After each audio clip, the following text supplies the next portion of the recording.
भरतपुर नाम के एक गांव में छोटा सा परिवार रहता था, जिसमें सीमा नाम की एक औरत और उसके 2 बेटे थे। अपने पति की अचानक मृत्यु के बाद घर का सारा भार सीमा पर पड़ गया था। दोनों बेटों की परवरिश और पढ़ाई लिखाई में ही उसका सारा जीवन निकल गया। लेकिन जब उसके बच्चे बड़े हुए तो सीमा को एक बड़ा फैसला लेना था। अरे सीमा बहन, तुम यहाँ आओ, अंदर आओ। क्या हुआ, सब ठीक तो है ना? राकेश बाबूजी, आप जानते तो है ना, मैंने दोनों बच्चों को बड़ी मुश्किल से पाला है। अब उनके शहर जाकर कॉलेज पढ़ने का टाइम आ गया है, मगर मेरे पास इतने पैसे नहीं हैं कि मैं दोनों को आगे पढ़ा पाऊंगी। अगर एक बेटे को नहीं पढ़ाया तो उसके साथ अन्याय होगा। ऐसे में मैं क्या करूं? तुम शांत हो जाओ और ये बताओ कि दोनों में से होशियार कौन है? मेरा राजू ज्यादा होशियार है।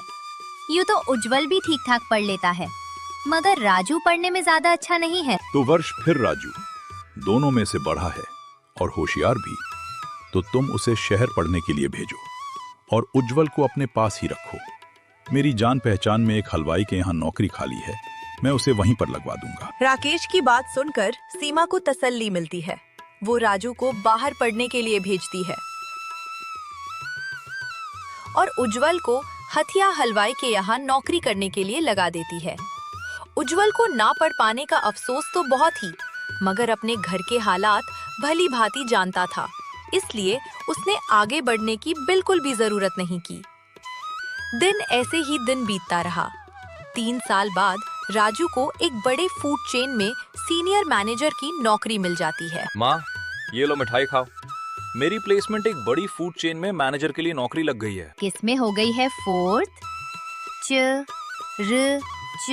फूड चेन में माँ, जब कोई आदमी अपने होटल्स अलग अलग शहर में खोल देता है उसको फूड चेन कहते हैं, है ना भैया? बिल्कुल सही कहा रे तूने। 5 स्टार रेस्टोरेंट में माँ बहुत अच्छी तनख्वाह मिलेगी।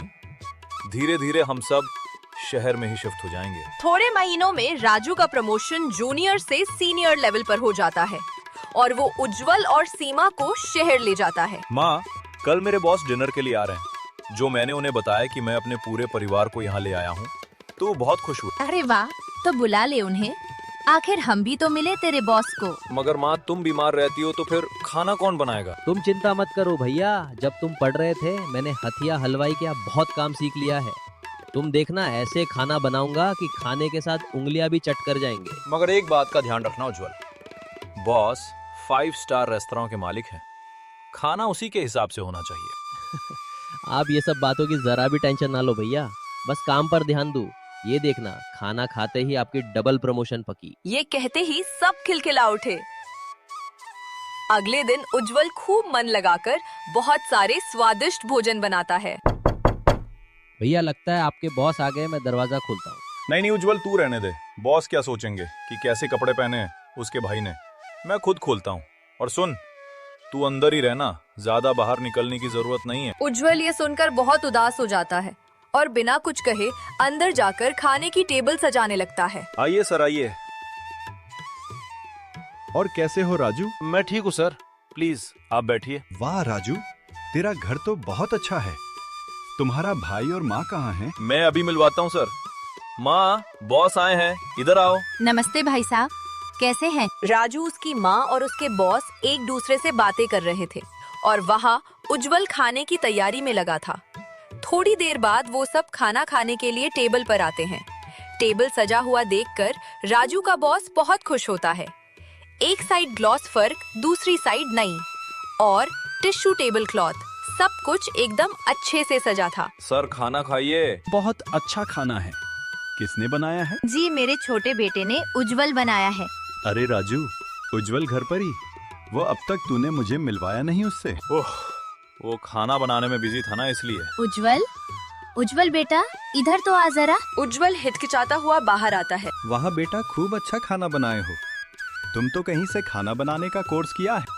नहीं सर, ये तो हमारे गांव में छोटे हलवाई के यहाँ नौकर था, इसलिए थोड़ा बहुत बना लेता है। अपने भाई के मुंह से ये सुनकर उज्जवल फिर से दुखी हो जाता है और खाना खाने के लिए बैठ जाता है। जाने से पहले राजू के बॉस उज्जवल को एक ऑफर देते हैं। खाना खा के मजा आ गया। ना ही सिर्फ खाना, मगर टेबल सबका भी पूरा ख्याल रखा था उज्जवल ने। सीमा जी, अगर आप बुरा न माने तो एक बात कहना चाहूंगा। आपका बेटा मैं गजब का टैलेंटेड है। हमें एक नए होटल मार्केटिंग बॉय की जरूरत है। तो क्या उज्जवल वो होटल मार्केटिंग बॉय की नौकरी करना पसंद करेगा? मगर सर उज्जवल ने कोई होटल मार्केटिंग डिग्री नहीं ली है इसने तो। ये तो ऐसे ही बस थोड़ा बहुत कर लेता है। वो तुम्हारी टेंशन नहीं है राजू। मेरे को स्वाद और एक नंबर काम चाहिए और कुछ नहीं। उज्जवल, तुम कल राजू के साथ ऑफिस आ जाना और वहीं पर एक फिश बनाकर खिला देना। ये सुनकर उज्जवल तो बहुत खुश हो जाता है, मगर राजू को ये बात बिल्कुल पसंद नहीं आती। अगले दिन उज्जवल वहाँ पहुँचकर अपनी फीस बनाने लगता है। ये लीजिए सर, आपका फिश, खाइए और बताइए कैसा बना है। वाह वाह, खूब, बहुत बढ़िया फीस है इसमें। जो पुदीने का फ्लेवर है खाकर मजा ही आ गया। क्या आपको अच्छी लगी है सर?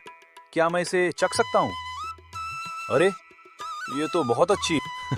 तो फिर क्यों चौंक गया ना? क्या हुआ सर, मैं कुछ समझा नहीं। अब तुम इससे खुद बताओ या फिर मैं बताऊं?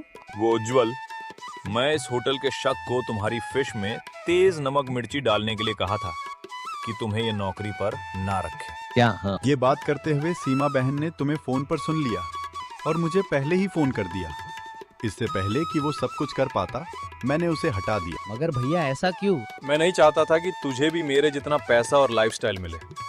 मैं चाहता था कि तू ऐसे ही मेरे टुकड़ों पर पले। राजू, कल से तुम्हें नहीं आना है। नहीं सर, ऐसा मत कीजिए। मेरा भाई दिल का बुरा नहीं है, आप उसे नौकरी से मत निकाल लिए। देखो राजू, तूने क्या कुछ किया, मगर फिर भी उज्जवल तेरे से कितना प्यार करता है। I am sorry sir, I am sorry Ujjwal. Raju को अपनी गलती का एहसास हो जाता है और वो दोनों हंसी खुशी रहने लगते हैं।